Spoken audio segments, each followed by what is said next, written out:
Hello, everyone, and welcome to our second dialogue of this season. Today, we're digging into Christmas, as you probably know. And you know, when we were preparing to do this topic, I couldn't help but thinking of a friend of mine who I ran into shortly after she'd been to the grocery store. We were picking up our kids somewhere, and she was ecstatic because all of the magazine racks were full of articles about Jesus, and she thought, this is incredible. So she bought one of every of the magazines, and she was going to go home, and she was super excited to learn. Now, if you've ever had this experience where you've picked up one of these magazines and you read it, you might have felt like the Grinch had just come and visited you and stolen your Christmas, because there's a lot of skepticism about the Christmas narrative, about Jesus, what he was here for, what he accomplished. And so that's what we're going to talk about tonight. We have two people in the studio with us, George and Ben, who have done a lot of thinking about this, teaching on this, and they're going to share some of what they've learned and hopefully answer some of your questions. George is the chair of our Dig and Delve Planning Committee. He's also the rector of Church of the Messiah. He is the principal of Ryle Seminary, and he speaks frequently on the Parliament Hill for the Christian Fellowship. He's part of the Anglican Network in Canada. And he also has time for his wife, his 9 children, and his tons of daughters and sons-in-law and grandchildren. And our other speaker is Ben Joliffe. He is a church planter, and he's the pastor of Resurrection Church. And he's married to Jen. They have 4 children under the age of 10, which is probably why he says he likes his coffee dark. He also said, though, he likes his sports and hobbies competitive. And I take that as a direct invitation to you to ask him your hardest questions tonight. So if you're wondering how to do that, we are going to be using Slido again this time round. We used it last time if you were with us. You're going to see some information on the bottom of your screen that's going to tell you how to submit questions. The nice thing about Slido is that you can also vote on other people's questions and get them a higher priority. So look at both of those functions as we're going through tonight. And before I send you to the other studio, I want to say a very big thank you to our sponsors who have stuck with us through this strange time of COVID that we're in, and are helping us to bring these important dialogues to you and to connect us together. So I want to thank the Met, Arlington Woods, Resurrection Church, Sunnyside Wesleyan, the Reasons to Believe Ottawa Chapter, Calvary Baptist, Chapel Ridge, Sequoia, Celebration Church, West Village Church, Church of the Messiah, and One Way Ministries. So now over to our main studio with George and Ben. Hi, just in case you're wondering, I'm George, he's Ben, and really glad that you're watching this, whether you're watching it live or you're going to watch it taped later on. Just so you know, in the world of apologists, there's all those generals like Tim Keller and Mike Licona who read all the books. Ben and I are more like sergeants. We are the guys just in the trenches answering ordinary people's questions as a result of long years of ministry. Christians make really big claims about the faith, and especially about the story of Christmas. So it's completely and utterly valid that people push back at the big claims that Christians make. Just to be clear, there's 3 different types of Christmas in Canada. The first Christmas, which is the best known Christmas, is what I'd call Canadian Christmas. Canadian Christmas has obviously some elements of the other 2 Christmases, which I'm going to mention. But Canadian Christmas is, it's Santa Claus. It's not just the nativity scene, but it's also Rudolph the Red-Nosed Reindeer, it's the Grinch, it's Scrooge. It's all about kindness, it's all about family, it's all about community, it's all about generosity and caring for others. And that's what most Canadians understand Christmas to be. The second, in fact, actually, just to be honest, probably if you're one of our Muslim or Jewish friends trying to figure out what on earth Christmas is, if you were to listen to a Christian radio station in Ottawa, you'd actually probably mainly get from the music a Canadian Christmas sense. The second type of Christmas is what I'm calling folk Christmas. I'm not going to say very much about it because Ben's going to talk about it a few minutes in a moment. Folk Christmas is far more closely connected to biblical Christmas biblical Christmas is the inspiration for Canadian Christmas, but biblical folk Christmas is more really looking at some of those things that have come up over the years due to poems, songs, sermon illustrations. And so different types of ideas about Christmas become rooted in people's mind, but it's actually really folk Christmas. And the third Christmas, which is what we're talking about today, we're not going to make any comments. We'll make a few comments about folk Christmas just to distinguish it from biblical Christmas. That's what we're talking about. That's what we're defending. That's what we're commending, the biblical Christmas. We're not going to say anything negative about Canadian Christmas. To all of our secular Canadian friends, religious friends, Merry Christmas. That's all I want to say about your own celebration of Christmas.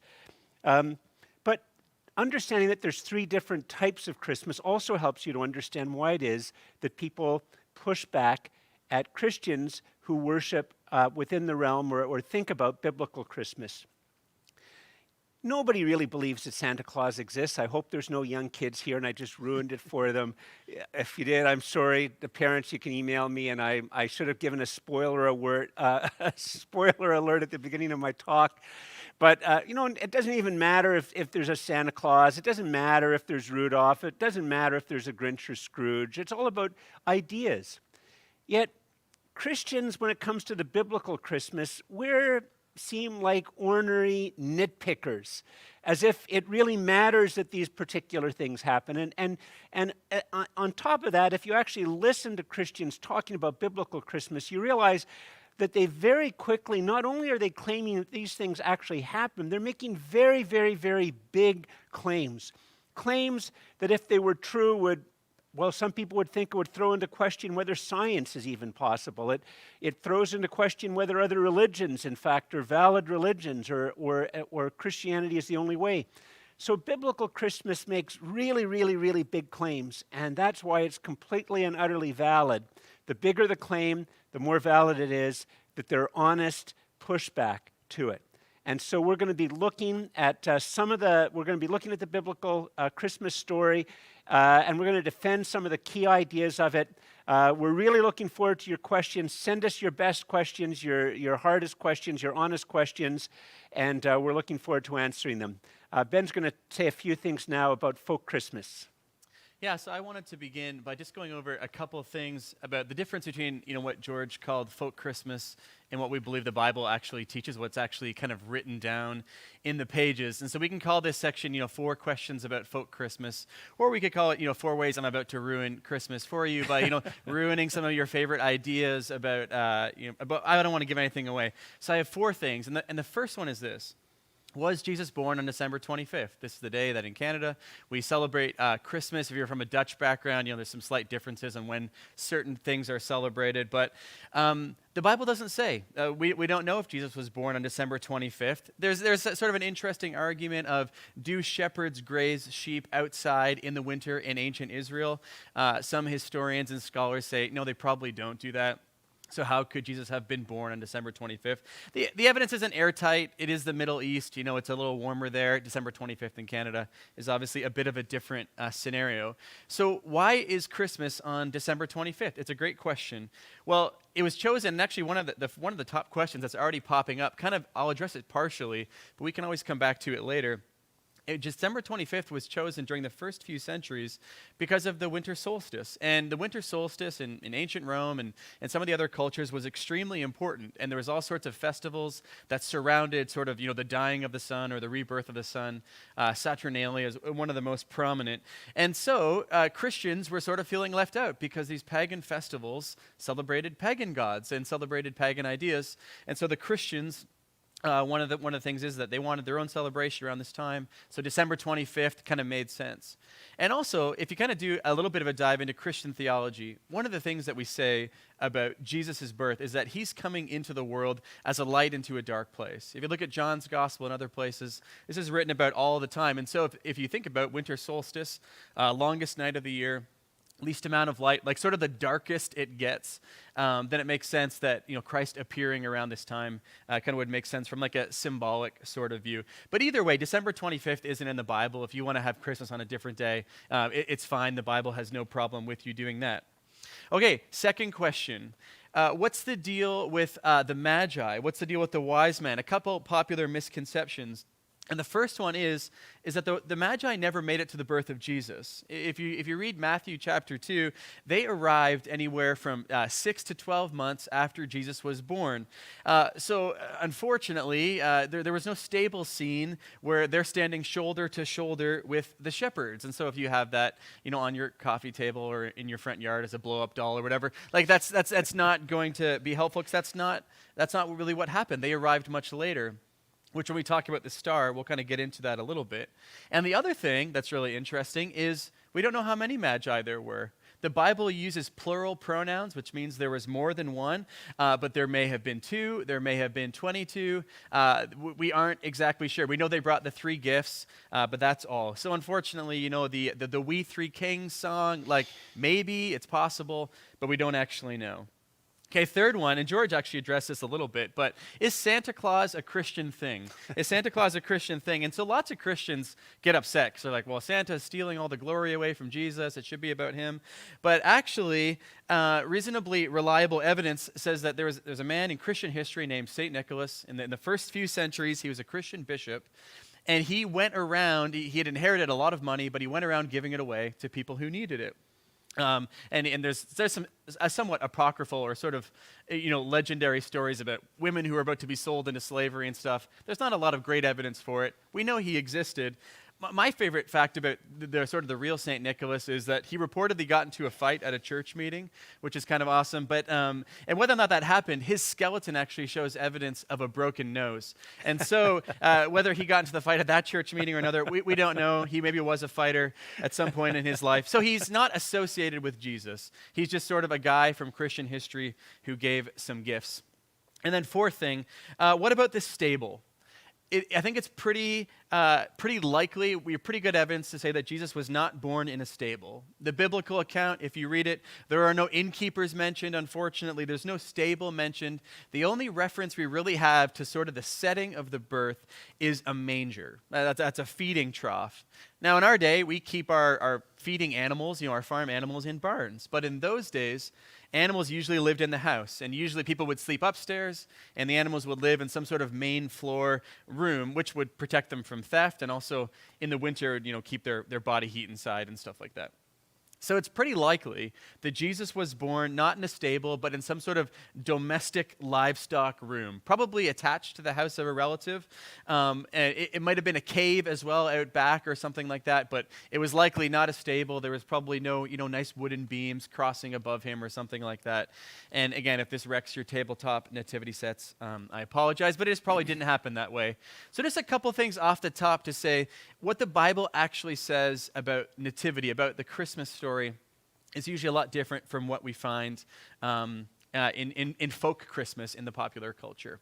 But we're going to pass things back to George, who's going to take a deeper dive into one of the main questions surrounding Christmas. In fact, just before I get into this, here's how Ben and I have organized this. We came up with the 6 or 7 biggest classic arguments against the biblical Christmas. I'm just going to look more in-depth at one, the virgin birth. Ben's going to look more in-depth at the whole issue of the star. And then at that point in time, we're just going to answer your questions until a few minutes before 9 o'clock. So there's 3 aspects. It's a key part of the the biblical story that Jesus had a virgin birth, that Mary had not, the biblical language is known a man, that God does a miracle within her, and it's a virgin birth. That's true in the Matthew account and the Luke account. There tends to be 3 different objections to this. And so I'll look at each one of them in turn. The first one is this. You cannot take Matthew's account of Jesus, you cannot trust Matthew's account of the birth of Jesus because he gets the key Old Testament text wrong. If you look it up in Matthew chapter 1, verse 23.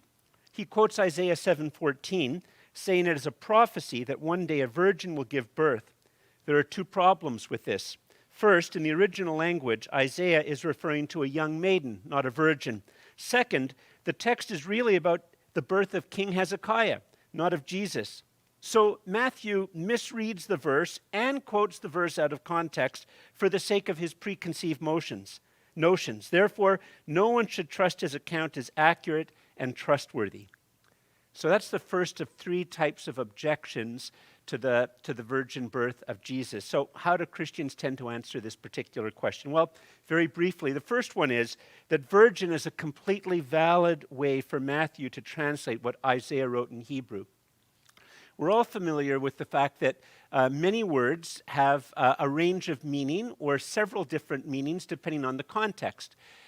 If you're familiar with the Bible and you come across the old-fashioned, some translations still use the word flesh. Sometimes the word flesh means our sinful human nature. Sometimes it means frailty or weakness. You have to just read it from the context. In the case of the word virgin in the original language, which would have been Hebrew, there were two meanings for the word. There's a huge scholarly debate about which one of the words was in fact, whether it was young maiden or virgin, which was the most common way of using it at that time. And you can go and look in the scholarly literature if you want to see it. But the fact of the matter is that it is within the range of meaning of the original Hebrew. However, there's another more important point. Many decades before the birth of Jesus, the Jewish people thought that virgin was the proper way to understand what Isaiah wrote. How do we know this? What we know is that somewhere between 100 to 200 years before the birth of Jesus, a group of Jewish scholars translated the Hebrew text of the Tanakh. That's what our Jewish friends call it. We call it the Old Testament, but our Jewish friends call it the Tanakh or the Torah. And they translated this into Greek. And when they were translating Isaiah chapter 7, verse 14 into Greek, the Greek word that they used meant virgin. Very, very clearly, it is the clear, proper way to understand that particular Greek word. So by the time it comes around to Matthew quoting Isaiah chapter 7, verse 14, first of all, Matthew, like most of the writers in the New Testament, are using the Greek version of the Old Testament, the Septuagint. But and that is the word virgin, which is what you see in the original text. But it's also showing that, in fact, Matthew is just at one with common Jewish understanding about how that particular word should be understood. The third thing is that the Old Testament does not see prophecy as an either or, but as a both and. This is a very important point. The fact of the matter is that Matthew is more in keeping with the way that the Old Testament, the Tanakh, understands itself and reveals itself. It's a very, very common feature in the Old Testament that prophecy can be both something that foretells the future and a foretelling speaking directly into the context in front of them. In fact, it's also a feature that in the Old Testament, you can take something like Genesis 3, where there's the promise of a seed, and that could be the boy which that Eve is going to have later on. It could be the line, or it could be the seed, which of course eventually is Jesus. It's in fact very common in Old Testament to have, in a sense, several places that the verse is referring to all at the same time. So it could be a reference to the birth of Hezekiah, and at the same time, a reference to the birth of Jesus without any type of contradiction whatsoever in terms of how the Old Testament understands itself. The second objection tends to go something like this. You cannot trust Matthew and Luke's account of the birth of Jesus because they are pre-scientific. As such, they are superstitious and gullible. Science has proved that virgin births are impossible. In fact, there is no historical evidence for miracles. So while you may choose to love the story for its imagery or its symbolism, you cannot expect it to tell you anything historical and real. On that level, the level of the historical and real, the account is not accurate and trustworthy. So how do Christians respond to this second type of objection to the virgin birth? First of all, the evidence shows that during Jesus' life, people did not believe in the virgin birth. The historical records show that. In other words, if you go and you look, it's very, very clear. Because you see, if everybody at the time believed that Jesus had been born of a virgin, he would obviously have been special. And at the same time, they would not make any claim that he was illegitimate, that he didn't know who his father was, or he didn't have a father, that his mother had had sex with an unknown man and Jesus was the result. But in fact, if you look at the historical record, the eyewitness accounts of Jesus' life, you'll see that, first of all, in his hometown, people didn't think he was special. You'll see that his brothers didn't think he was special. And you'll see that it was common knowledge that he had an illegitimate birth because his enemies throw that at him during a particular debate. So in other words, the early people back then, part of the thing I did for preparing for this, I'm not making this up, I really did, because I have this wonderful line that I remember from one of my favorite movies, which is Black Hawk Down. By the way, when I say I like a movie, it doesn't mean you should go out and watch it, but there's this wonderful movie, I really like it, called Black Hawk Down. And it's all about, there was this genocide going on in Somalia in the early 90s, and they send, the U.S. sends in some Rangers and some Delta Force to try to deal with the warlord that's causing the genocide. And anyway, in the movie, they capture one of the friends of the warlord. And while they're capturing the friends of the warlord, they interview him, and they make all these claims, and there's this wonderful scene. He has a cigar, and he lights his cigar, and he blows the smoke, and he says, you think that just because I grew up without running water, I do not know things. And it's a wonderful line, because the fact of the matter is that a lot of times we're just filled with prejudice. I mean, good grief. Those people in Jesus' time, they saw how baby animals come. I mean, they knew all about these things. They weren't gullible. They might not have known biology. The fact of the matter is that you and I don't know very much biology. But they knew how babies came about. They knew how people got pregnant. And they didn't buy anything about this fanciful story about Mary having a virgin birth. Second, disbelief in historical evidence for miracles is usually circular. That if you actually look at how the argument tends to work, it tends to go something along this particular line. People will say that we know that any historical account that claims that a miracle happened cannot be historically true. And then they'll say, by the way, there's no historical evidence for miracles. Well, one moment, the reason there's no historical evidence for miracles is because you said that if there's a miracle in the historical evidence, it can't be historical. It's called circular reasoning. That's begging the question. If the question is, does miracles happen, you can't just define that all of the evidence can't be accepted, and therefore, because there's no evidence and miracles didn't happen, that actually doesn't make any sense. It's called begging the question in philosophy. And so what you actually have to do is just go and see if there is actual historical evidence that something like miracles happen, and that's the right way to do it. Third, counterintuitively, the more science we know, the more confident we can be that a miracle is a miracle. The more science we know, the more confident we can be that a miracle is a miracle. In other words, one of the things I like to say is the more science you know, the bigger the wow, if there actually is a miracle. In theory, you could have some skeptics say, well, let's say you could go back in time and could show that, Mary didn't actually have, intercourse with a man. And, maybe there'd be, maybe there's some way you could get pregnant without having that be the case, and you don't know what it is. But the more science develops, the more you know that can't possibly be true. I could use that with lots of other examples. The more you know about how death works, the more you realize that if Jesus actually rose Lazarus from the dead, it had to be a miracle. The more you know about if a man is born without any eyes, the more you know about the science.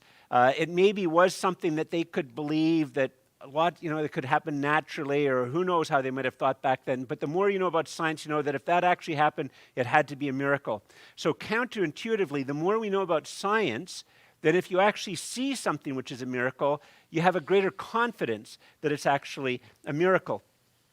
And the final thing in terms of this particular objection is that the virgin birth does not violate a single scientific law. See, the fact of the matter is that all science does is science always looks for natural processes and describes it. That's what science does. Science can't make any comment on whether or not a supernatural being wants to do something in his created order. All science can do is study natural regularities. Sometimes people will quote the first law of thermodynamics as somehow or another showing that science has proved that miracles can't exist. Just very, very roughly, There's a rough form of the first law of thermodynamics is that matter cannot be created or destroyed. And that's what people will often tell you. But that's actually not what science says. That's a metaphysical claim. The scientific version of the law is that in a closed system, matter cannot be created or destroyed. But you notice that all science can say is that in a closed system, matter cannot be created or destroyed.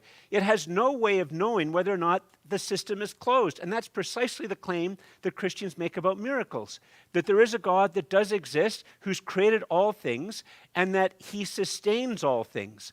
And in fact, the Christian claim about the miracle is this, that just as God made all things out of nothing, God made a zygote out of nothing and had it implanted in the womb of Mary. That the miracle is, in fact, an act of creation out of nothing.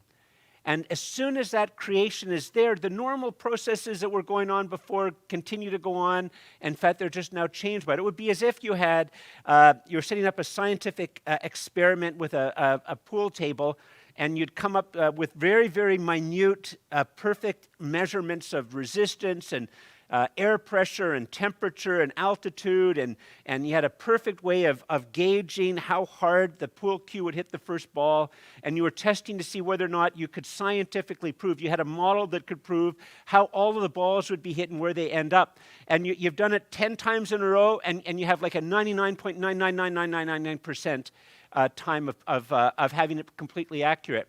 And you go to do it the 11th time, and when you go to do it the 11th time, you just turn away for a moment and you don't realize that your 5-year-old sister puts a ball on the table a moment after the pool cue hits the first ball. And you come in and you look, and your prediction's all wrong. But one moment, science can't say whether or not God can sort of be like the 5-year-old girl and put a ball in play.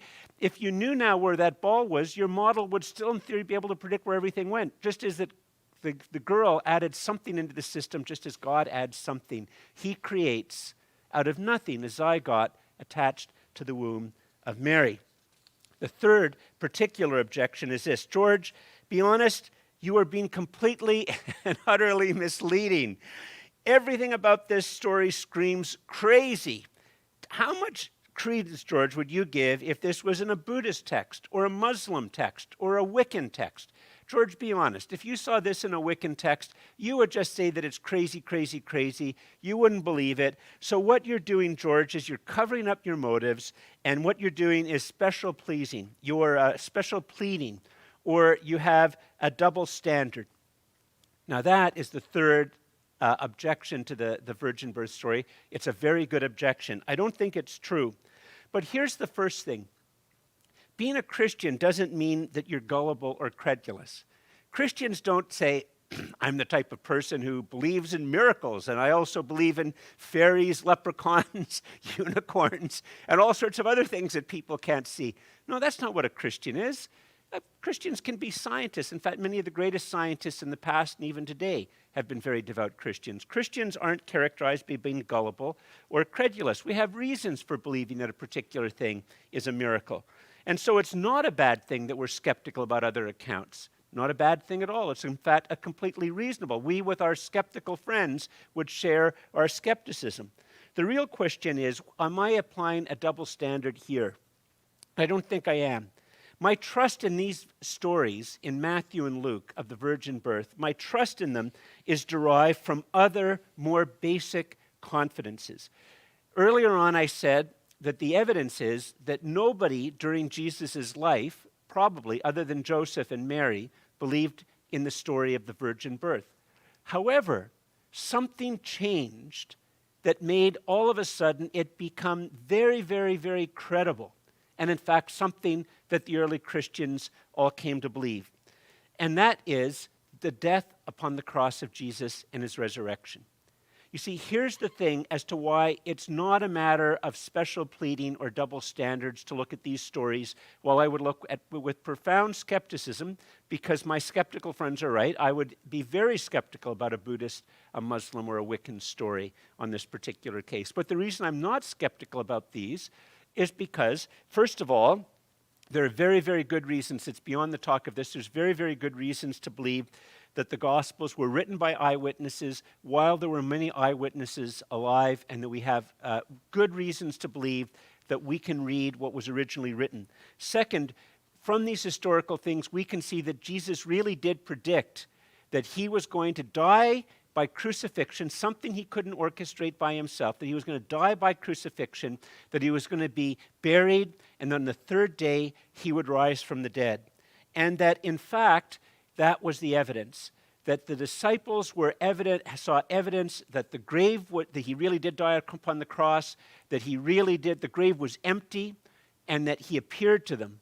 And that changed everything. It all of a sudden begins to vindicate Jesus, who he is, what he says, and on top of that, it's not just that, let's just be honest. If all of a sudden, I pull out a gun, shoot Ben in the head, he dies, 3 days from now, he comes back to life, his wife would be very happy, as would his kids, and I don't know if I'd beat the murder rap, but that's a separate thing. But the fact of the matter is, if that happened to Ben, that would just be a random event.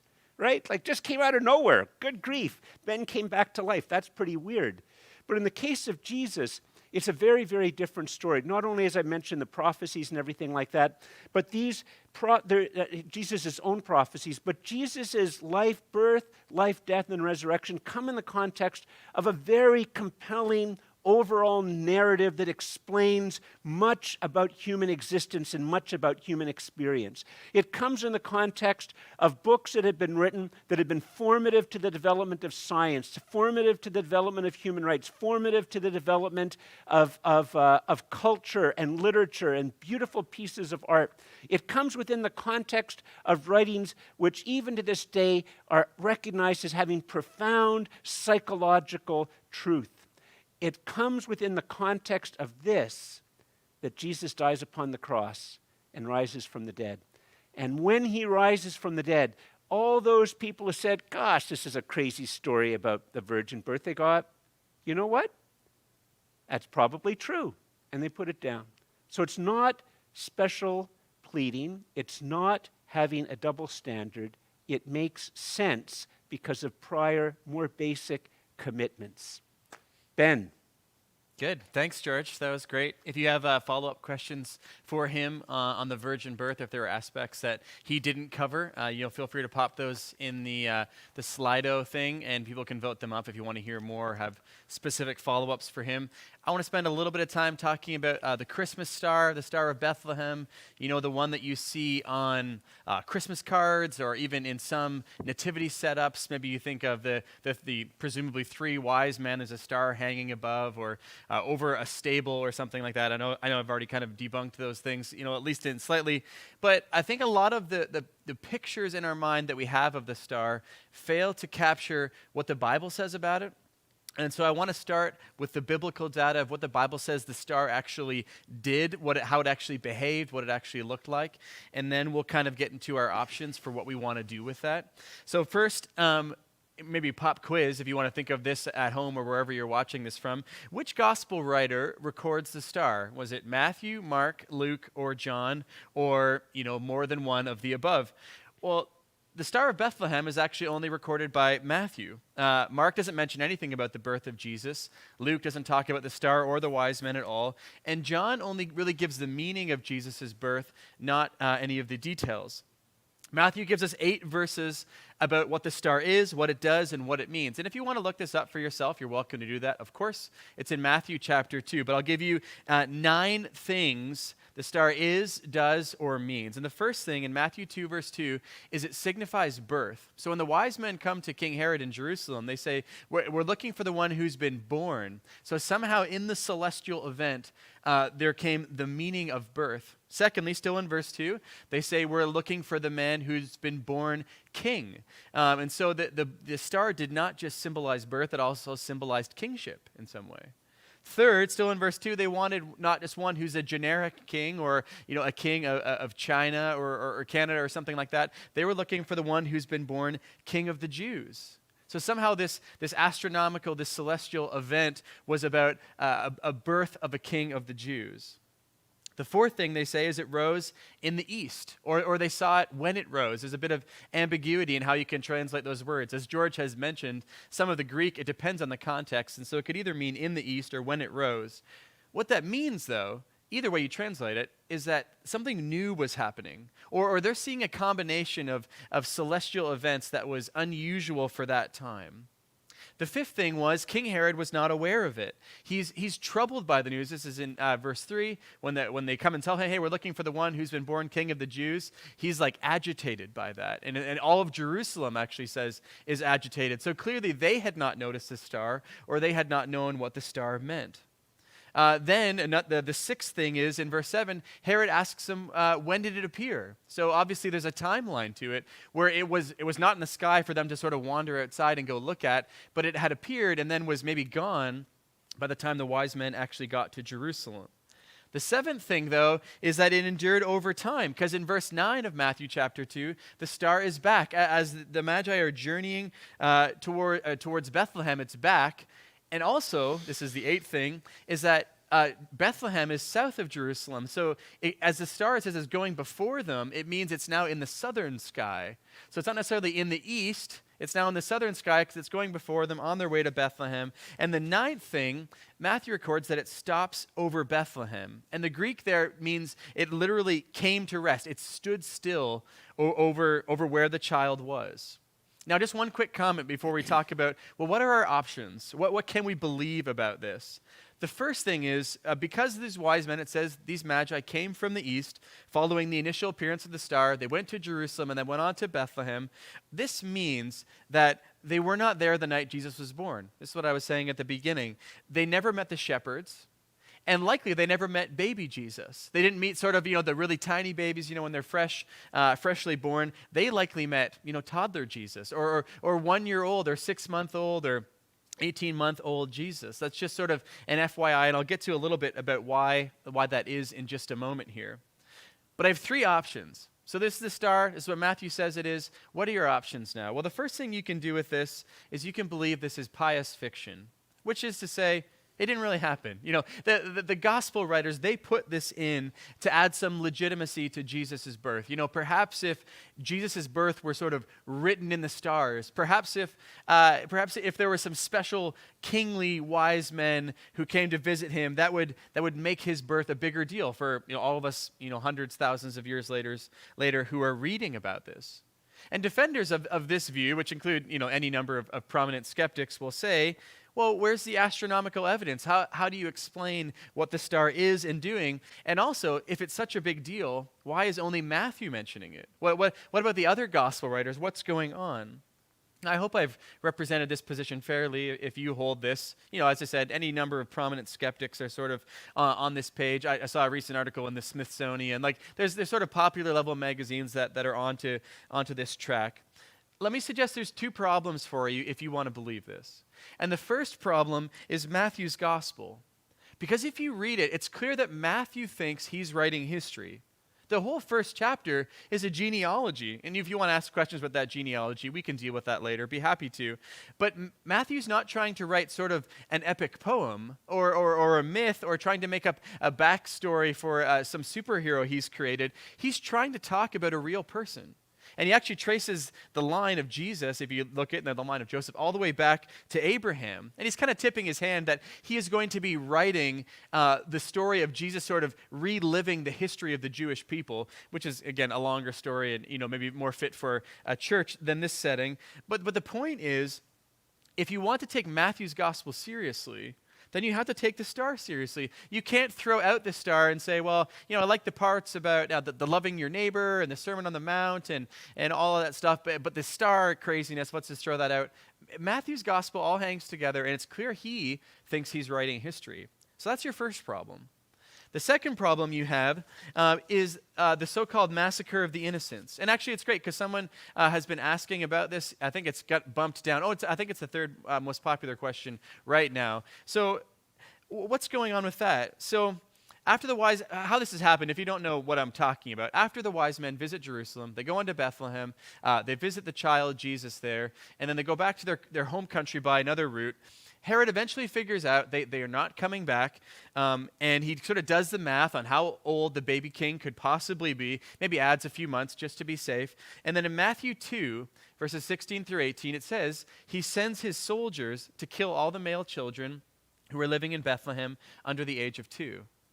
Now, Bethlehem was not a very big place, a very, very small town, a village, in fact. And so this was likely, maybe at the least, maybe 5 to 10 children, maybe at the most, maybe 30 children. Not sort of a lot, but obviously still a problem. But this sort of action is in keeping with what we know of Herod. He killed his own children, for instance. That's very well attested in the historical record. And so killing the children of others, especially if he perceives a threat, would definitely not have been, weird for him. It's in keeping with what we know of him. There's also some evidence outside the scriptures, which is what the question was getting at. Where's the archaeological evidence? So there's not obviously archaeological evidence for a killing. Stabbing someone with a sword doesn't leave necessarily a lot of evidence behind. The best sort of non-Christian evidence, if that's what you're concerned about, is a letter written by Macrobius, is a Roman citizen in the 3rd century, or not the 3rd century. I can't remember actually the year. You can, on the Wikipedia page, I think it talks about this letter if you want to go look it up.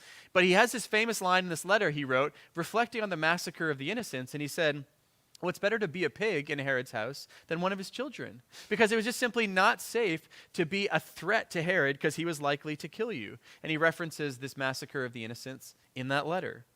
So here's my point. If you don't have a Christmas star, then you don't have Magi, you don't have the wise men from the east. If you don't have the wise men from the east, there's no visit to Jerusalem. Herod never finds out. And Herod then has no reason to get mad at Bethlehem, and therefore no massacre. But if there is a massacre, then why? And I think that's the toughest question. If you want to say, hey, it's just fiction, they just wrote this in there to make Jesus' birth a big deal, you have to answer why Matthew's gospel seems to be written as history, and what do you do with the massacre of the innocents? Again, if you want to follow up in the questions, feel free to ask more, and we can talk about it a little bit more. Here's your second option for the star. What options are left to you if you want to believe that this kind of happened the way Matthew says it does? Well, I'll give you a few, but you're saying one of the options is a literal astronomical event. And astronomers, they're kind of a creative bunch, especially in the age of the internet, so they really have no end of theories about why this has happened. I'll give you 3, starting with, I think, the most likely. But the biggest problem here, if you want to take the star seriously, is that the star sort of does weird stuff, and I'll explain what I mean. First, it meant something. So how could the appearance of a celestial object mean something? And part of the answer would be that, well, in the ancient Near East, astrology, which is the study of the stars and planets, and astronomy, which is the study of the stars and planets, and astrology, sort of the assignment of meaning to the movement of stars and planets, were sort of one and the same. To track them was to try to understand their meaning. This is very common if the Greeks, the Persians, the Babylonians, if you go look at any of their stuff. So how could such an astronomical event signal birth, kingship, and the Jewish nation? Okay, so that's one question you have to answer if you want to be in this camp. The second is, if the star is rising in the east or rising at morning, it's not visible everywhere. It kind of comes and goes a little bit. It settles over Bethlehem. Basically, it does a number of highly unusual things. So if you want to have an astronomical event, then how do you answer these objections? Well, one of your options is to argue for a conjunction of planets, and specifically the planets of Jupiter, Venus, and Saturn, some combination of those. And actually, there's an article going around, I saw it, I think on Facebook today, about there's a near conjunction of Jupiter and Saturn, I believe, happening soon. And this is sort of the basic explanation, that in 3 BCE, whichever kind of terminology you like, Jupiter and Venus were extremely close to each other in the early morning sky. So close that if you, lacking a telescope, which they didn't have, you probably would not have been able to tell them apart. They were so overlapped with each other. And then 10 months later, Jupiter and Venus again overlapped near Saturn this time. All of these a somewhat rare event. So not miraculous in their sort of circling and swirling. They do this every once in a while. And the ancients had assigned meaning to each of these planets. They thought Jupiter, perhaps being the biggest, was the king planet. Saturn was often associated with the Jews. There's some evidence for these things. But the collection of the planets in this way was highly unusual. Not unprecedented, just rare. Because if you remember, if you think about it, stars don't move around that much, or they don't move around in relation to each other. Because they're so far away, any night, all year round, you can go outside and find the Big Dipper or whatever, because they're always sort of in the same relationship to each other. But planets, being much closer to us, move around a lot more. They move around in relationship to stars and to each other. And so maybe this conjunction of planets could signal these things. This could explain why it meant something to these wise men, why it appeared in the east, why it only appeared at certain times. The conjunction of planets, it doesn't solve every problem, especially the movement, especially the settling, but it kind of gets close. Your second option is to think that the star was a comet. Excuse me. Comets, as you know, travel in all sorts of orbits. They appear somewhat randomly. Some have extremely long orbits. In fact, some have orbits that we would only see once and then we'd never really see again. So perhaps a comet came across the night sky. Chinese astronomers record an extraordinarily rare comet appearance around 7 AD, and maybe this explains the star. Well, comets, they move quickly, but they don't settle, and they don't really rise. And how do they mean something? So if you want to believe the comet theory, you have to kind of acknowledge that the wise men are using their words, or Matthew's using his words in some kind of vague ways. Your third astronomical event that could explain the star is a supernova in a nearby galaxy. A supernova, it appears out of nowhere. It's a star that, blows up, it explodes. It lasts for a while and then it fades away. It would have been an obvious and dramatic change in the night sky, especially if it were, reasonably close to our solar system. But supernovas don't move, right? Because stars, they stay in relationship to each other. So how do you explain all the things the star does? It doesn't fit very well. I think what you might be sensing is that a lot of the astronomical evidence lacks in one way or another, and I think that's fair to say. The planet theory is the closest, and from my reading, it's actually where most of sort of the serious scientists put their emphasis, but it's still not an exact fit. So what's your third option then? Well, your third option is, remember what we're dealing with is an unusual, bordering on impossible event that signals something pretty specific to non-Jewish astrologers and astronomers who decide, based on that event, to make a long, dangerous journey. And I would suggest what I think best fits this is intervention by God into the natural world. Can't say that. A miracle, remember, by definition, is what George was saying earlier. It's a suspension of the natural order or an interjection into the natural order. It's a pool ball that sort of doesn't belong there but is there nevertheless. The natural order, if things go on, if you are blind, it means you will go on being blind. And the natural order would tell us, well, stars don't miraculously appear, disappear, move, settle, or tell us things about baby kings in foreign lands. But what if we're not speaking of the natural order? And one thing that's important to remember here is that the Bible is written more observationally than technically. And what I mean by that is that there's actually ambiguity in the Greek word for star. They did not know, they could not have known that stars were giant balls of burning gas hundreds of light years away. The Greek word for star is aster, which is where we get our word astronomy. It just simply means things in the night sky, things that are not on earth, things that are in the universe. And so perhaps these wise men could have been describing any kind of celestial object. So then, could God have used a supernova, a star, a conjunction of planets? Well, sure. But did he have to? No, of course he didn't have to. Because there could be a supernatural explanation to all of this. And even if you believe it's natural, well, how did God line up the birth of Jesus with that natural event? Supernovas are so long in the making that there's still miracles involved no matter which way you want to slice it. And so I think it's wisest for us to attribute this to intervention by God. That God put it there, God made it move, and God sort of signaled the wise men in some way with the meaning of the event. Now finally, and very quickly, does that make Christmas easier to believe or harder?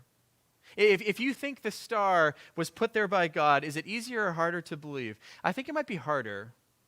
But Christmas sort of hangs together, and I'm sure we'll get some questions about miracles in the Q&A. But the Christmas story contains all kinds of miracles, let alone the virgin birth, the miraculous conception. There are appearances of angels, there's a fulfillment of prophecies, and then there's this strange star. And so to be clear, Christmas is going to take some kind of faith to believe in. Because there are miracles all over the place. If you want biblical Christmas, the way that Matthew and Luke describe it, then there will be a leap of faith at some point. You're just not going to be able to get away from it. But with that being said, I think we can turn our attention to the Q&A, or do you want to add something before we get there? That's great. I haven't done Slido before, So the top question in the different color, that's the right one? Yeah. Okay, so I think we've sort of talked about it. You talked about it, but we can talk about it a bit. Basically, a friend told me that Christmas wasn't a holiday until the 4th century, and that basically was Christians trying to do a bit of a political type of thing. Is that right? You sort of talked about it. You know, Sure. the fact of the matter is, the Bible doesn't say the precise day that Jesus was born. I don't know. Here's what I would say. I celebrate my anniversary. I celebrate birthdays. I think it's one of the most natural things in the world that Christians would want to celebrate the birth of Jesus. I think it's a natural thing to celebrate that Jesus died on the cross and rose from the dead. And so, as Ben explained, and I would accept it, they chose a symbolic time to pick. They chose a time, if in John chapter 1, it talks how the light comes into the world. And so by picking, given that this is the northern hemisphere, and so after this solstice, December 21st or whatever, the light is increasing in the earth. Like, why? That seems like a natural time. Mm-hmm. The symbolism seems to fit. I don't want to, it's hard to pick on people from a long time ago. Political sort of brings in a little bit of the idea as if somehow they were doing something dodgy. Yeah. But I don't think it's a dodgy thing. I think there was natural reasons for it, and I think there's natural reasons to celebrate Christmas. But I think it's a thing of personal freedom. There's no command in the Bible, you shall celebrate Christmas. So it's in the realm of freedom. What would you think? Yeah, I basically agree. I don't have much to add. The one thing I would say is that it was never, we don't have any evidence of it being instituted as a holiday. We don't have, Constantine or any of the emperors after him saying, oh, let's figure out how to mess with the pagans and we'll put this on the same date. It seemed very gradual up until that point. And so that's the thing, is that we don't have political evidence in any way to suggest that that's what was going on. That's the only thing I'd add. Yeah, I mean, people forget that back in those days, I mean, it could take months could take years for a letter to get from one place to another. There's no central organization, no Facebook, no Instagram. These things just developed organically, probably for a whole range of reasons. A bit of a more political question. Ben, I'll give this to you, and then we'll see if I want to say that. Over the past couple of years, we've seen a gradual societal rejection of Christmas. What are the potential impacts of of a complete rejection? Is that question? I'm getting the words right? Yeah, that's right. Yeah, okay, all the words are. You said all the words correctly. Well, there's a couple assumptions there. One is that I don't know if we've had a gradual societal rejection of Christmas. I don't know that there will be a complete rejection. I'm not even sure what that exactly means. I think in general, to make a larger comment about where we're kind of at as a society, from the most recent evidence I've read suggests that what's decreasing in a place like Canada is sort of not the robust faith of some, or even like the sort of on the other end, the people who are sure and who are very happily, non-religious. What's kind of hollowing out is the middle. And it's kind of becoming a barbell where there's people at the end who are very, very serious about their faith.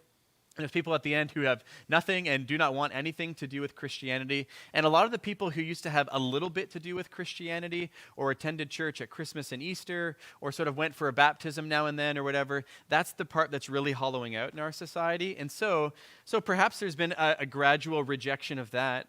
But I would say that's mainly the way the societal evidence is trending. And I think that, if Christians are, we're obviously a minority in Canada, maybe not in name, but in just about every other sort of, cultural trend way. I don't know that we have to be that concerned about a societal rejection or a societal non-celebration of biblical Christmas. It doesn't really bother me too much as a pastor. I don't expect like a Muslim neighbor or an atheist neighbor to have a nativity scene up. Like I'm not really bothered by that. I hope that Christians celebrate it, and I hope that Christian churches continue to make a big deal out of Jesus' birth all year round if they want to. We don't have to do it just in December. But in general, I'm just sort of not that concerned, at least on the, are we trending away from it? But what do you think? Yeah, a couple of connected things. First of all, at the beginning of my talk, I made the distinction between Canadian Christmas and biblical Christmas. And I think the heart of the question is that biblical Christmas is in retreat within our country. And to be honest, then we partially are at fault for that. I don't want to, diss Christian radio stations, but it's hard to tell from a Christian radio station when it comes to music whether you're listening to a Christian station or Magic 100. Sure. That in fact, the non-biblical Christmas side of Christmas would be very confusing to our Muslim and Hindu and Buddhist friends. The second thing about so the second thing about it is, we don't have to be the majority. They don't have to do what we want. We can rejoice with those who rejoice, weep with those who weep, and our friends, our neighbors are celebrating family and togetherness. So they're all things that we can celebrate as well. But we should make sure. I mean, the real question is: do you go to church on Christmas? do you celebrate biblical Christmas? Right? Do you sing the hymns and everything like that to adore the birth of Jesus? The third thing, and this is a really, really big issue. The fact of the matter is that in our culture, much of the things that we value in our culture ultimately do come from the Bible and the Christian story. And in fact, there is some question that as that story recedes, do we become a very, very different society? Those of you who are interested in it, there's some very secular, in fact, Douglas Murray, a gay atheist, has written some very interesting books on what it means to lose the Christian story. There's been a couple of British intellectuals and French intellectuals in particular who see that as the formative Christian story is lost, it changes the society. So there is something to be said about this particular thing. Just a very simple thing. I guess I am being a little bit controversial. If Jesus is your model and he's born humbly and dies on a cross, it's a very different thing than having as your model Muhammad, who's a warrior. And to have those as different foundational stories is going to change the culture. So, the thing to do is for those of us who are Christians is to become more and more confident about the biblical story. And one of the things we can learn is from our gay and lesbian friends is that we need to be out Christians. It's too many Christians are worried about being out. We need to be out. And at the same time, we were out, confident about our own story, and at the same time saying, sure, I'll celebrate. I'll come along and have friends, have fun with you when you want to watch The Grinch or Scrooge or whatever. And then maybe you invite them back and say, listen, can I read the Gospel of Luke to you?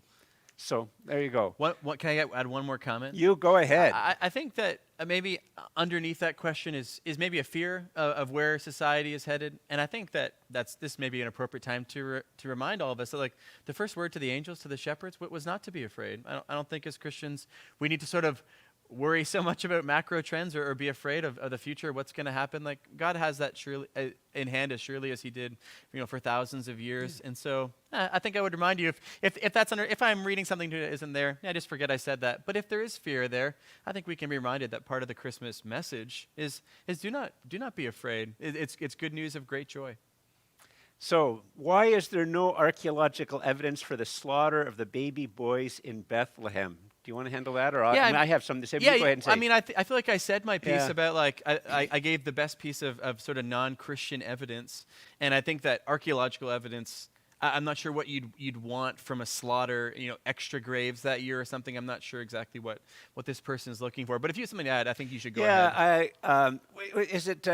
Was it July 4th, 1776, the United States was formed? I think it was, right? I believe so. I'm not Okay. not very There's American. a very, very famous little thing. I think it's the king of the time wrote in his diary that day, nothing interesting or important happened today. King George or whatever. He was one of the King Georges. Whoever was in charge. And he said, nothing important or interesting happened today.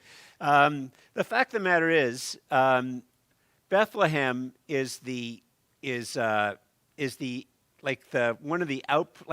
Nowheresville.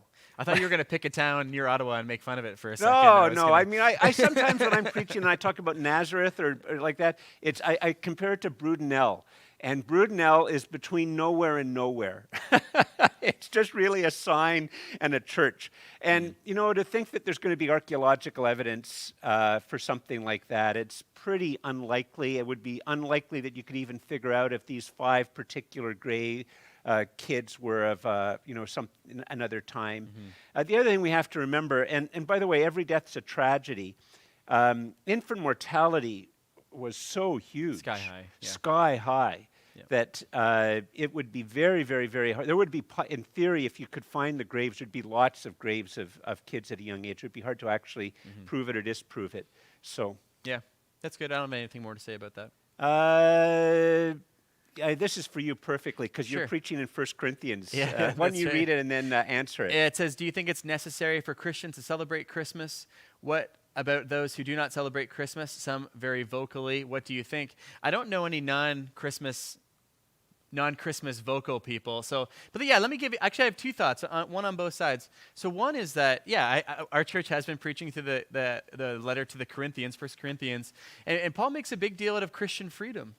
And he says, look, you don't need to let anyone judge you for the things you eat or drink, the holidays you celebrate.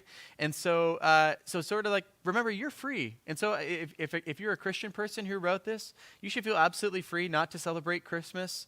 Like George said, there's no verse telling you, on this day or this time that you need to make a big deal out of the birth of Jesus. And so feel free. Don't go to your Christmas Eve service or don't go to the Christmas Day service. Like you don't have to worry about any of those things. But at the same time, our celebrations tell us what we value, and we celebrate all kinds of things, all kinds of like ludicrous things. Like we make up days all the time to celebrate things. And so I think in the Christian church, we should sort of be careful what we celebrate. And I think the birth of Jesus, along with his death and resurrection, ascension, like these are great things to celebrate. Like if we're going to orient our life around a calendar, like why not a Christian calendar? And it's why one of the reasons our church uses some aspects of the Christian calendar, because like who cares about February if we could orient our life sort of year by year around the major events of Jesus' life? That just seems like a wise thing for someone trying to figure out how to be a good Christian in time. And so I think, feel free. We shouldn't judge each other for it, but at the same time, I think it can really be helpful and nourishing to our faith. Yeah, I just want to add, it can be a very important aspect of discipleship. Like, if you think about it for a second, the natural world orders and forms how we spend our time. Snow days when it snows and all of that type of stuff. All people in Ottawa taking their holidays. If you have school-age kids, you take your holidays in a very narrow little time when there's actually nice weather. But at the other hand, our culture's forming us all the time. Economics is forming us, Valentine's Day, Mother's Day, Father's Day. So really, on one level, you think about it, why wouldn't anybody want to try to figure out ways to have the biblical story form your time? In fact, one of the aspects to do something like this would be Sabbath keeping. I mean, maybe we should have a whole thing just on Sabbath keeping. Sabbath keeping, if you're one of our non-Christian friends watching this, if you want to get your Christian friends, just ask them why it's the one of commandment of the 10 Commandments that many Christians break every week with absolutely no guilt. The rest we break with guilt. Eh? Yeah, but that one, I said the rest we break with guilt. Yeah. That one we break with no guilt. We'll be guilty about adultery or lying, but we don't keep the Sabbath and we don't even think it's a bad thing. But the fact of the matter is that part of Sabbath keeping is all about having God's story shape how you live your life. And so it seems completely valid to find ways, whether you want to do Christmas, you don't want to do Christmas because you worry about the pagan things, that's fine. But are there ways that you're shaping your family's life by the biblical story? That's really the big question. I like that. Why don't you take this next one? Okay, how can we trust what Matthew and Luke say if their genealogies are contradictory and incomplete? Or you take a shot and I can add something. Okay, that's afterwards. a really great question. First of all, we have to be. If you go to Ancestry.com and you try to figure out your family tree, from our perspective right now, we are demanding accuracy. If you, in fact, found out that they, I remember with kids at a certain age, they'll come to you and they'll say, I can count to 100, Dad, or I can count to 1 million. And I say, oh, you can count to 1 million? Yeah, 1, 2, skip a few, 1 million. And they laugh, and your parents laugh, everybody laughs, because they learn they can just do that. But, if Ancestry.com did that, you'd go, whoa, I'm not paying for you to do this person, skip a few. No, I want to know everyone. Well, that's fine, and that's what you should do. And if Ancestry.com or some other groups don't do it right, you should complain. But that's not how the biblical writers thought about genealogies. They weren't for that purpose. And in fact, what they used genealogies for, and if you go back and you read the genealogies in the Old Testament, if you go back and look at the commentaries as they explain them, what they want to do is genealogies establish identity and relationships. That's fundamentally what they're doing. And so it's no big deal in the genealogies if they skip all sorts of generations. Because what they're trying to do, it's a little bit like if you read The Lord of the Rings and you come to Aragorn. The significance of Aragorn is put in the genealogies. In some ways, when you read The Lord of the Rings, you get a bit of an idea about what's going on in the New Testament and the Old Testament. They're trying to show this lineage and identity connected to prophecy, and that's what they're trying to do. The second thing is that if you then look at the two things, you look at how Matthew does his genealogy. He connects the genealogy to David, and he connects it to Abraham. In other words, he's trying to show how the promises that God makes to Abraham, especially in Genesis chapter 12, verses 1 to 3, and also in the promises that God will provide a lamb for the sacrifice, that those promises had been fulfilled in Jesus the Messiah. The promises made to David, the ones in Samuel and stuff, they are being fulfilled in Jesus. And that's setting this big Bible picture identity. And they skip generations. And in Luke's case, what they're doing is he's trying to go back to Genesis, right back to Adam, to show how Jesus is for everybody. That in some ways, the whole fall in Genesis chapter 3 and the promise of the seed, that this is this universal promise to all people, and Jesus is the fulfillment of it. There's another thing which is going on in the genealogy, especially if you look at Matthew's genealogy. If you go back and look at that, there's terrible kings, there's adulterers, there's horrible, horrible people. And what Matthew is saying is, listen, if you look at this genealogy, nothing good can come from it. Therefore, he goes right from the genealogy into the virgin birth. So it's showing the lineage, the identity, but if you look at it all, there's prostitutes, I'm not making this up. Nothing good can come from this from a human point of view. And therefore, God has the virgin birth. The final thing, and you'll notice that in both things, it sets up the virgin birth and the way it's worded. The final thing is there's a little bit of a difference, a significant difference, well, not significant, an obvious difference at the end of the genealogies. And there's two different ways that you get it. You can solve that, both completely reasonable. One of them is that Joseph had two dads. Jesus had two dads, or Joseph had two dads. Yeah, I think I have that right. Go ahead. I'm getting really old. I can get mixed up. That's fine. Well, this is live. You can tell, right? So I'm going to call you the right name. I hope I do that. I don't call you like Tosh, one of my sons or something like that. So anyway, so Joseph, one of the ways is that Joseph had two dads. He had a dad, his mom was married and the dad died. Mm-hmm. So he has a dad on one line, and that's Matthew. On the other line, that there's a second dad who's the biological dad.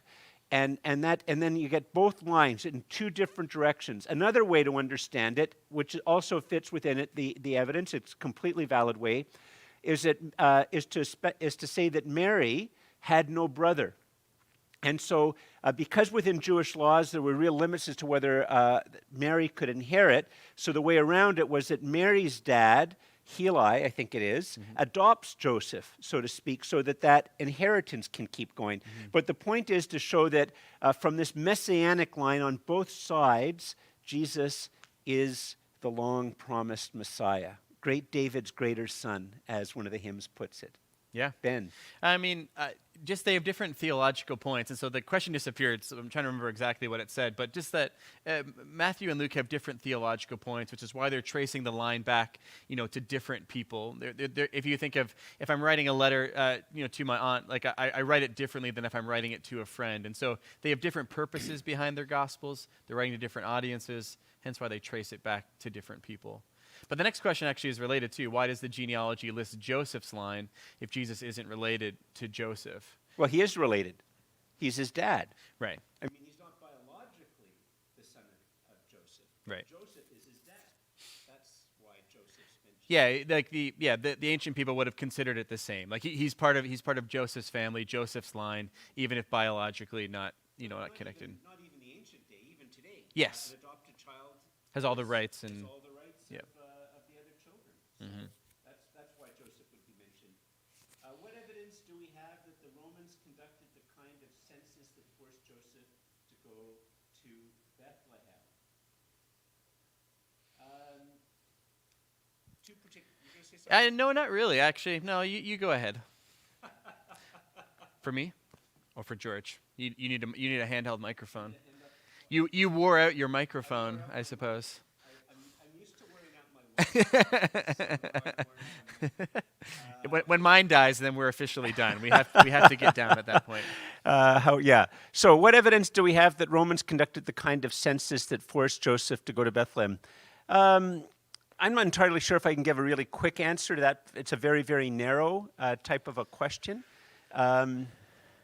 I would say generally there doesn't have to seem to have been skepticism about. The question isn't whether Rome did it for everywhere in the world or whether, in fact, Rome adapted its customs for particular parts of the world. And there is evidence that Rome did that. They'd have a geopolitical overall goal, but they instituted as often as possible trying to match the local customs. And it seems as if from the local customs for the Jewish people, there is evidence that their familial place was a place of significance and importance. It would be a way to, in a mobile type of society, to try to figure out, making sure the right person's in the right spot. It's a little bit hard for us to imagine something like that. Most of us, many of us probably watching this live in cities. One of the reasons we live in big cities is we can be pretty anonymous. But for much of rural Canada, I was a pastor in a rural church for quite a few years. And it's funny, people who were like a big deal in Ottawa and they go back maybe to their wife's place. Yeah. I can think of one guy, Alan Meakin, but nobody thought of him as the Reverend Canon Alan Meakin. He was a Foy. And he was a Foy because he was married to a Foy. I think that would be, that's a quick answer.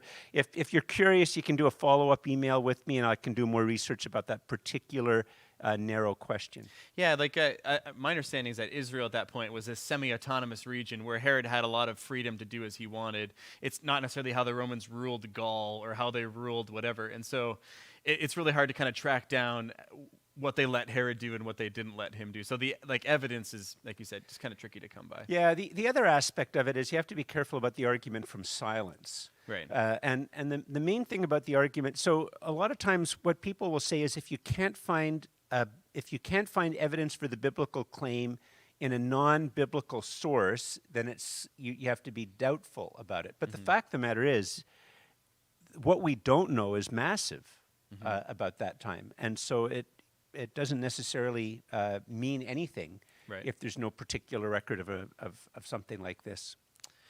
We got about 10 minutes or so, 12 minutes. So we can do a couple more questions here. Can the Christmas story even get off the ground if it is dependent on miracles from the start? I addressed this a little bit in one of my, I can't remember which section, but it's, inherent to this whole enterprise, like the whole enterprise of Christianity, is an element of faith in miracles. And a lot of things we talk about are dependent on it. So I guess if you start by saying, if it has a miracle, then there's no way I can believe it, then yeah, it can't really get off the ground. Like there's nowhere to go. I think the more important question is there reasonably reliable evidence for the miracle? Is there evidence that the pool ball has entered the table, even if we can't figure out where it came from or who put it there? I think that's the better question than to say, because it's a miracle or because they posit this, then therefore I'm kind of out from the start. I think much better to examine the evidence, to give it a fair shake, so to speak, and kind of see what comes. Yeah, I'll say maybe just two things about this particular question, because that's a really, really, really, really good question. Miracles are essential to everything in Christianity. Everything about the Christian faith is connected to miracle, like everything. The very, very heart of the Christian faith is the belief that that God, the Son of God, left heaven, set aside his glory and prerogatives, an appearance of God, his divine splendor, set all of that aside, but remaining fully God. entered our human story by becoming fully human in the womb of the Virgin Mary and lived a life like you and I lived, only on one level, he never sinned. So he lives, on one hand, a fully human life, but on the other hand, he lives a life without sin, and that he dies upon a cross, and that's historically known, and that on the third day, despite there being guards posted, the grave is empty, and the body of Jesus is never found, and that in many, many, many cases over many days, Jesus appears completely and utterly alive and proves that he's alive. And it's not just that this is a conjuring trick with bones, as one skeptic put it about 20 or 30 years ago. The Christian belief is that human beings are separate from God. We are separate from our Creator. And that God has done what human beings cannot do of their own in providing a means by which we can be made right with God by putting our faith and trust in him. And that you go back and you look in John's gospel, if you read that to find out more about Jesus, Jesus is the life of the world, the light of the world. And when you put your faith and trust in Jesus, you're putting your faith and trust in life. You're putting your faith and trust in light. He is the one who reconciles. Everything about the Christian faith is about miracles. And it's even more important than that is that it's real. You know, it's real, just as the money in your bank account is real. If you go tomorrow and you go to the bank and it says the wrong amount of money, if you have like $10,000 or you don't have $10,000, I don't have $10,000 in the bank, you have $500 left and you're supposed to, that's real. You get upset about it because what's real matters. And that's the heart of this Christian claim, is that it's real. This really happens. Jesus really did rise from the dead. He really can hear you when you pray. He really can be your Savior today. He really can fit you for eternal life. That's why it's so completely and utterly important. And the other thing is this is very counterintuitive to people, but it was only within the Christian world, the Judeo-Christian worldview, it's only within the world of the Bible that science could and did develop. That in fact, miracles don't make science impossible. The very same record and story which describes miracles is the basis upon which science was able to develop. If you think about it for a second, those of you who like Harry Potter, that if you lived in a world where Harry Potter was true, you could never have science. Why? You would never do an experiment because you'd have no idea whether when you did the experiment that it was just a magician making it, the results happen. Like science would be completely and utterly impossible. And so what we see is that in the case of the Christian story, we see that all things have been created by an intelligence, by a mind, by a creativity, and that we can now figure out, there's permission to try to figure out, in a sense, the reason behind the created order. And the fact that God sometimes decides for the good of his people, for the good of his creatures, that he will add a billiard ball, or take a billiard ball away, or create an apparition.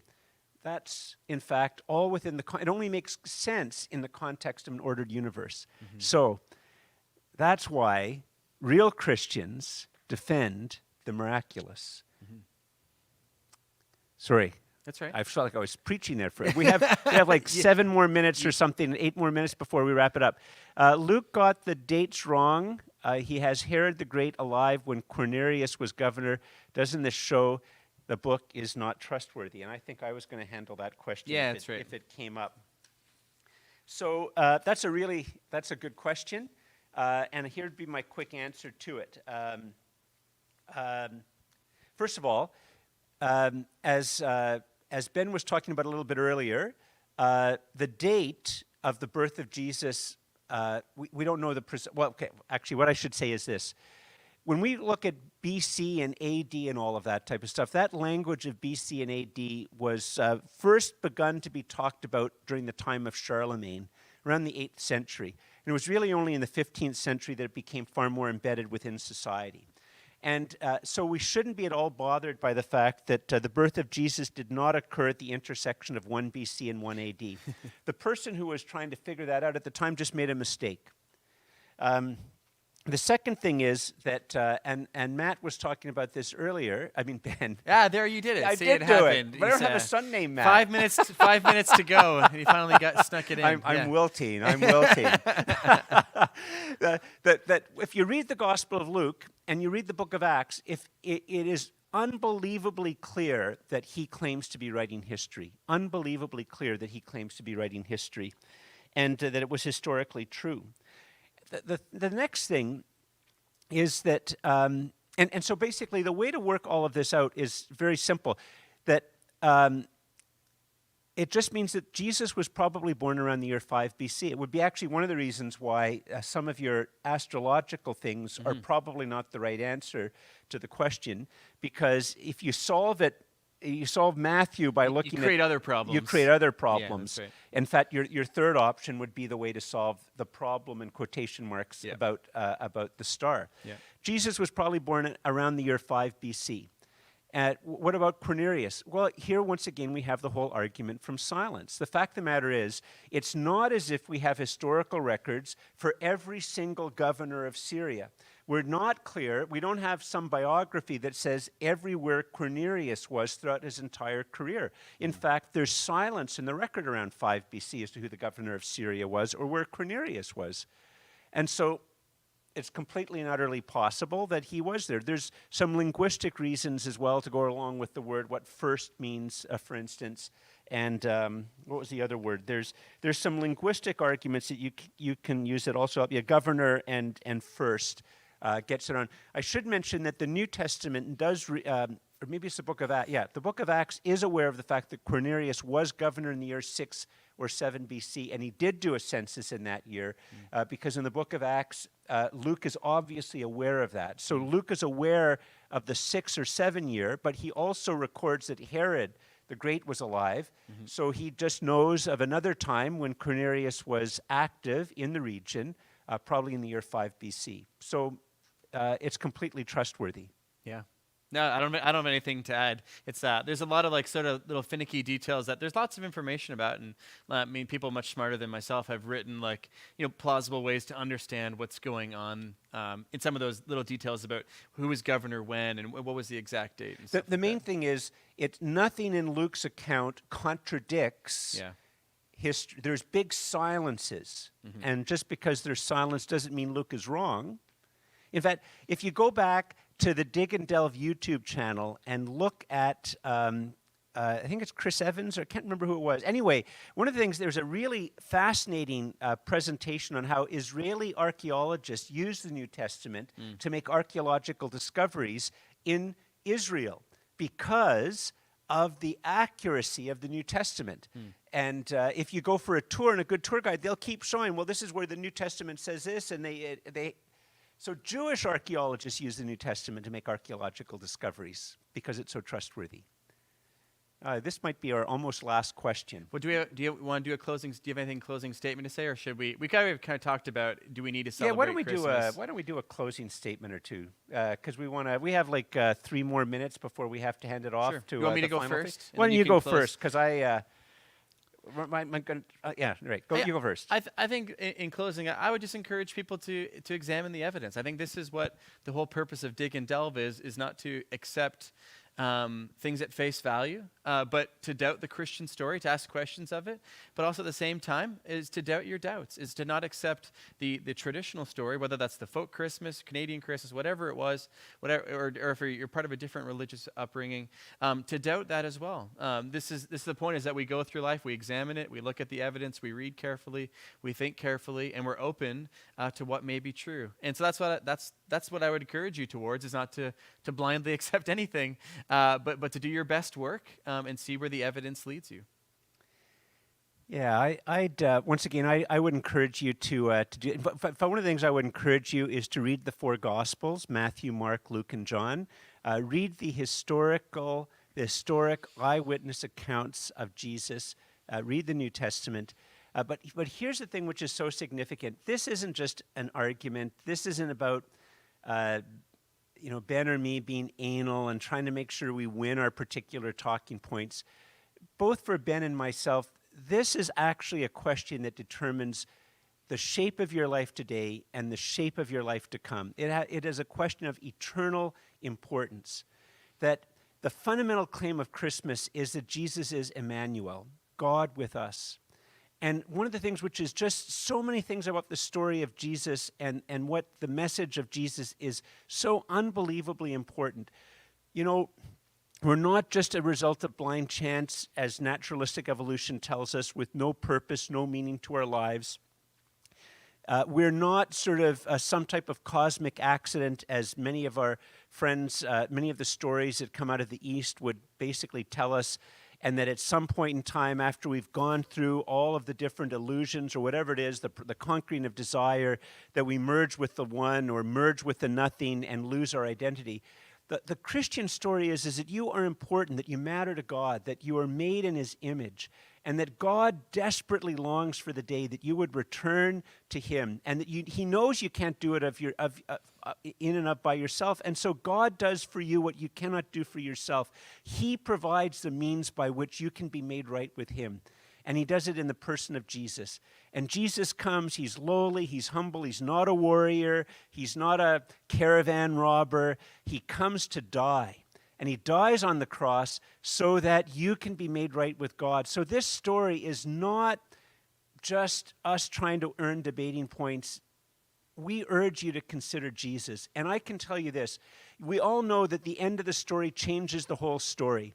I've watched things on Netflix or Amazon Prime. I can think of one right now. I don't want to tell it to you in case it spoils it if you watch it yourself. It looks really good, but at the end, it's all dismal. The bad guys win. Everybody dies. It's completely depressing. And if you had that same story and with a different ending, it changes everything in it. And this is the message of the Christian faith, that when you put your faith and trust in Jesus, the ending of your story is different. And when the end of your story is different, the meaning of everything in the story begins to be completely and utterly different. I urge you to consider Jesus. Anyway, thank you so much for tracking with us. Listen, we at Dig and Delve, we're committed to dealing with some of the tough questions that people ask that are essential to being human.